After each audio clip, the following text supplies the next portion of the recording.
Kita santai aja ya. Kalau ilmu itu kalau kita santai udah masuk. Kita buat simple supaya kalian paham. Ketika kalian memahami itu dan setuju dengan yang kalian pahami, tentunya kan perlu ada bagusnya diskusi ya. Jadi saya bisa menjawab ketidakpahaman kalian di mana gitu. Bagusnya. Ini juga membantu memberikan solusi ya, karena di negara kita itu di meteorologi itu dibagi menjadi 3 ya. Meteorologi ilmiah, meteorologi industri, sama meteorologi legal. Nah ini untuk kalau di luar negeri nggak dibedakan, sehingga satu paket tuh kita memahami meteorologi itu akan lebih mudah. Sudah semua nih ya, tapi sebagian ada yang jadi asisten. Sudah semua ya, kita mulai ya. Tentang pengecekan antara, interkomparasi, plan verifikasi. Bedanya apa? Kalian tahu nggak? Untuk mempermudah ini ya. Perbedaannya interkomparasi. Latar belakangnya seperti apa sih kok kita harus mendefinisikan tadi itu semua kan? Kalian pasti bingung kok sama semua. So bedanya apa? Meteorologi itu sebenarnya bicaranya adalah ada beberapa kegiatan ya. Kegiatan kalibrasi, verifikasi, sama validasi. Yang penting maksudnya bukan hanya ini kegiatan. Ini yang dominan dan mempengaruhi meteorologi itu sendiri. Kegiatan meteorologi. Semua yang kalian jelaskan, pengecekan antara itu kegiatan. Kita melakukan mengecek untuk memastikan standar. Semua sama apa? Interkomparasi, verifikasi sama semua. Ya enggak. Tapi harus tahu nih, apa nih yang definisi teknisnya apa nih? Kalibrasi, verifikasi, validasi kan? Kalibrasi, yang pasti nih alatnya harus lebih baik. Tadi dilihat dari AT-nya juga sepertiga, kalau AT sepertiga dari MPE-nya harus lebih baik yang dijadikan standar. Nanti kita bicara cara ya, cara nanti banyak. Verifikasi akan cara, dia cara ya. Ini dari ini dulu pengertian definisi yang substansi dulu ya. Baru nanti cara. Caranya nanti ada yang pakai number ya kan. Ada yang dihitung per kegiatan pengujian besaran massa punya BKD, ada uji kebenaran, itu baru cara. Definisi itu nanti kalian ya. Definisi itu nanti kalian berdasarkan. Makanya kenapa kita biar belajar teknik perlu juga historikal kan. Historikal itu ilmuwan dulu itu kok kita sampai sekarang bisa sepakat kompak melakukan suatu kalibrasi, verifikasi. Kenapa? Dulu ada historikalnya itu dulu. Memang tujuan utamanya pasti bagus kan. Semua standar sama, pengukuran, semua sama, cara ujinya bahkan harusnya sama. Tapi ini alatnya lebih baik, ini minimal sama ya. Di atas dulu nih, kegiatan utama meteorologi, kalibrasi, verifikasi, validasi. Historikalnya interkomparasi. Dulu tuh ada, dulu zamannya orang ngebom atom udah semua. Terus menciptakan nuklir dan sebagainya. Ada satu unsur itu perlu unsur ini bisa fusi namanya apa? Fusi. Ada satu unsur, kita uji dong nilainya tuh. Ujinya caranya gimana? Mikir dia tuh caranya menguji dia punya unsur yang bisa sifatnya fusi misalkan. Dulu sejarahnya gitu kan. Kalau kegiatannya semua sama, dia tuh akan membandingkan, memastikan unsur tersebut bisa dijadikan satu acuan. Apa tadi replika pengujian sama. Itu jatuhnya di sini. Verifikasi. Kalau hanya bekerja di sini semua, meteorologi nggak jalan. Perlu kalibrasi, pemilihan AT, ada caranya. Sepertiga, tadi MPE tadi, timbangan 1/5. Itu cara. Nah, besarannya apa? Siapa masa? Pengujian masanya harus jelas. Cara teknikal verifikasi dengan kalibrasi sebenarnya sama teknikalnya. Yang membedakan hanya mana yang dijadikan standar, mana yang dijadikan acuan. Sekali lagi acuan bukan acuan metode dulu bro, saya belum ke sana. Tergantung kegiatannya apa. Cuman dia sama tekniknya sama dengan yang ada. Bagaimana milih standar AT, gimana milih timbangan berdasarkan kelas-kelas. Justru di SUML lebih mudah, di ST itu udah dibagi kelas-kelasnya tuh. Mana lebih mudah, nggak cuma tadi tekniknya apa kemarin yang udah saya kasih secara umum ketidakpastian ya. Dia dapat ketidakpastian apa? Dia melakukan pengujian kayak timbangan kemarin nggak cuma uji kebenaran, ada uji eksentrisitas, ada uji penyimpangan skala, ada uji skala kapasitas minimum maksimum, semua diuji kan sama. Tadi yang kalian bicarakan itu semua masuk verifikasi ya, masuk verifikasi sehingga ada yang penting nih, karena udah jadi kita tinggal, kalau udah jadi aturannya tinggal melaksanakan. Kalau yang verifikasi SUML, nah itu ada landasan hukum di bidang metrologi legal. Kalau pengecekan antara ada landasan hukumnya di ISO 17025, sekarang udah jadi SNI. Nah, jadi kalian harus tahu arahnya kemana supaya pengertiannya semua kategorinya verifikasi. Coba buka tadi yang sesuai textbook ya, yang dimaksud artefak apa? Semua pakai artefak. Unsurnya yang mau diuji kan artefak semua tuh. Tadi apa? Yang diuji bejana ukur standar meter. Ya artefaknya itu yang diuji nanti. Kalau dia mau melakukan pengecekan antara. Kalau yang UML datang ke DITMET, dia supaya bisa melakukan lagi. Jadi verifikasi alatnya itu tidak verifikasi, kira-kira dipastikan alat yang saya pakai ini bisa menguji lagi tak? Maksudnya masih verifikasi. Nah yang udah di atas itu nanti baru kalibrasi, perlu dikalibrasi. Sehingga kalian harus tahu berapa tahun ya kita harus mengkalibrasi ini. Nah itu tadi ada tabelnya tuh. Jadi kalian tuh harus tahu. Coba tadi, artefak pengertiannya apa ya? Artefak apa? Adalah standar ukur atau TTP yang khusus digunakan sebagai pembanding dalam pemeliharaan mutu standar ukuran dan disimpan sesuai dengan protokol. Nah, butuh artefak yang dijadikan pembanding ya kan? Kalau kita bicara metodologi industri punya kewajiban ISO 17025, BSN punya tanggung jawabnya di BSN ya. Mengirimkan satu artefak ya.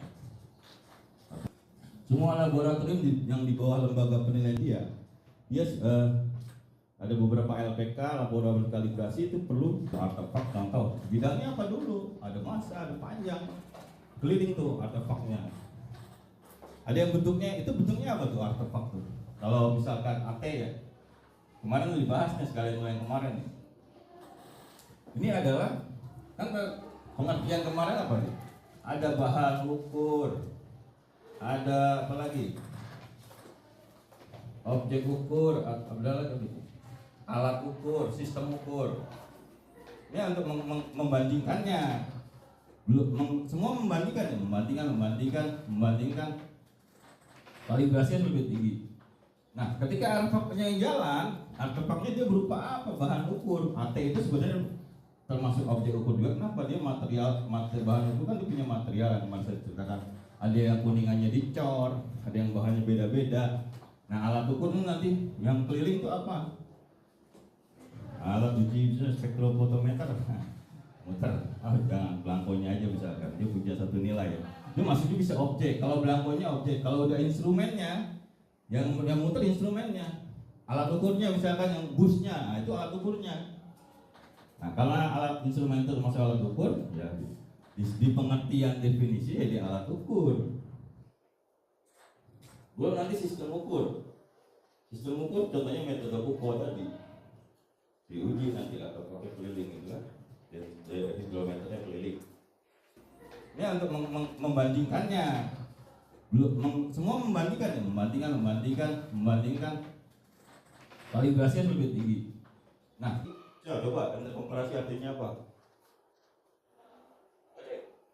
Bentuk komparasi adalah kegiatan yang terdiri dari pengorganisasian, pelaksanaan, dan evaluasi suatu pengukuran atau pengujian terhadap artefak yang sama atau mirip oleh lebih dari dua pengelola standar ukuran. Dengar nggak? Dengar kan? Yang lain dengar kan? Semua butuh pengorganisasian, pengecekan antara. Saya mau ngecek antara semua di bawah lembaga saya menilai kesesuaian BSN melakukan pengecekan antara. Semua mengorganisir, siapa lagi? Jadi yang digaris bawahi apa tadi? Harusnya. Itu tentang apa tadi? Ceritanya? Baca ulang. Interkomparasi. Interkomparasi adalah kegiatan yang terdiri dari pengorganisasian, pelaksanaan, dan evaluasi suatu pengukuran atau pengujian terhadap artefak yang sama atau mirip oleh lebih dari dua pengelola standar ukuran sesuai dengan persyaratan yang telah Kuncinya kemampuannya sama dulu. Jadi kalau bicara artefak unsurnya sama gitu kan. Yang nuklir tadi, historical tadi dihubungkan. Itu verifikasi kategori, untuk komparasi, verifikasi juga di metodologi lega verifikasi SUMN. Ini interkomparasi di ini bahasa di laboratorium nuklir biasanya interkomparasi. Pengecekan antara di 1792. Bawahnya lagi apa ya? Definisi apa lagi? pengecekan antara. Baca pengecekan antara. Pengecekan antara adalah pengecekan yang dilakukan terhadap standar ukur paling sedikit dilakukan satu kali dalam jangka waktu kalibrasi atau verifikasi yang masih berlaku. Pengecekan antara kalau kewajiban laboratorium, jadi yang digarisbawahi bukan cuma kemampuan yang sama apa? Jangka waktu kegiatannya. Kemudian yang jadi catatan penting tadi itu cara ya. Cara berarti tadi kan udah definisinya tuh juga cara pemahaman. Cara pengecekan antara nggak cuma cara uji perbesaran tadi. Perlu ada namanya metode pengukuran N-number.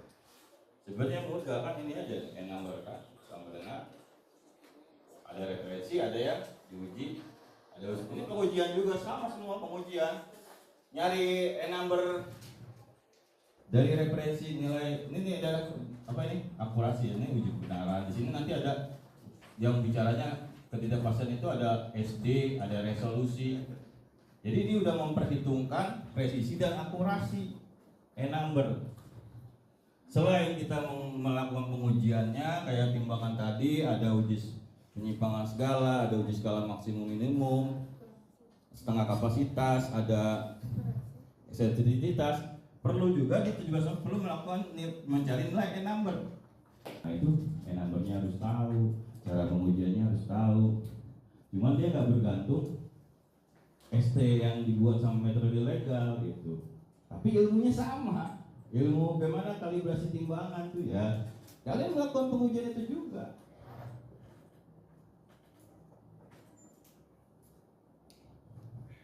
Nah sekarang ternyata metode legal diwajibkan melakukan pengecekan antara. Jadi selain dia mesti memastikan alat standar, laboratorium kan ada bicara standar alat standarnya. Laboratoriumnya juga perlu dicek, dicek. Sehingga dia ada kewajiban juga pengecekan antara tuh. Tapi enaknya di metode legal sih, udah direktur metrologi aja. Ada juga yang saya kurang puas, saya mau memastikan lab saya ikut nih 1725 untuk diakreditasi. Akhirnya dia menambah kewajibannya. Jadi pengecekan antara ketika BSN dia ngadain harus wajib ikut supaya kita punya keyakinan lab kita mampu juga dan bisa mempunyai kemampuannya dari alat semuanya udah diperhitungkan gitu kan yang berpetugas. Makanya nanti jangan heran kok di Jakarta UML-nya boleh punya E2. Oh dia melakukan kalibrasi juga, melakukan pelayanan kalibrasi untuk yang sifatnya bukan metode legal misalnya. Atau yang di Kalimantan, apa yang punya S1 E2? Saya males ke Bandung ke Dinas Meteorologi. Saya nguji sendiri, tapi lab saya harus dari akreditasi dulu. Saya harus punya alatnya juga. Ada yang gitu. Makanya di lapangan itu kasuistik ya. Kalau udah dibagi metodologi legal, metodologi industri, seharusnya udah punya tupoksi masing-masing kan. Nggak boleh nyeleweng lah juga selingkuh. Nah, saya mau ngelayanin ini dijual dapat duit untuk daerah maju lagi. Berarti yang salah apa nih? Bisa jadi kita dibaginya atau nggak dibagi tiga tadi, bisa jadi karena dibaginya, bisa jadi juga karena itu bisa mempermudah juga. Kalau di luar negeri udah nggak usah dibagi, itu meteorologi, metode industri, metode ilmiah. Meteorologi punya kewajiban ini harus dipastikan nih kegiatannya apa aja, ada kalibrasi, ada verifikasi, ada validasi. Kalau udah dilakukan verifikasi, kalian nggak yakin dengan metodenya, dengan kalibrasi dengan metodenya, validasi lah untuk kegiatan kalian ini sah apa enggak nih. Atau dengan yang ada, kita butuh metode baru, validasi lah dengan menggunakan kegiatan yang namakan validasi. Nah, mungkin itu buat gambaran ya, sekarang jam berapa? Kalau karena udah dibagi sekarang kan udah ada teknik pengukuran dimensi, pelajari bagaimana teknik pengukuran massa. Nah, saya tuh pengabdi laboratorium standarisasi ya di PPUB dulu di Jakarta, ditempatin di laboratorium volume, gaya, tekanan, jadi harus tahu semua. Terus masuk ke suhu, listrik. Ya mungkin itu ya, jam 11. Habis ini pengenalan praktikum ya. Siapa asisten?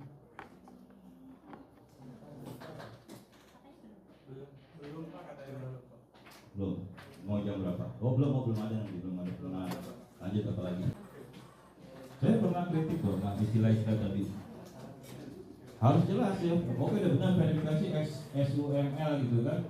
Yang diverifikasi siapa? Yang diverifikasi DIPMET, yang diverifikasi alat-alat UML misalkan. Harus jelas. Mau reproduksi ya? Tadi baru dikabarin tadi ada yang katanya praktikum kenalan katanya. Oh ya udah. Ya mungkin itu ya. Makin saya juga jujur nih, saya harusnya tadi pagi harus sarapan kan. Saya ngejar-ngejar bolak-balik aja tuh. Saya belum sarapan juga. Ya mungkin itu ya. Terima kasih atas perhatian mahasiswa sekalian. Mohon maaf bila ada salah kata dalam penyampaian. Assalamualaikum warahmatullahi wabarakatuh. Waalaikumsalam.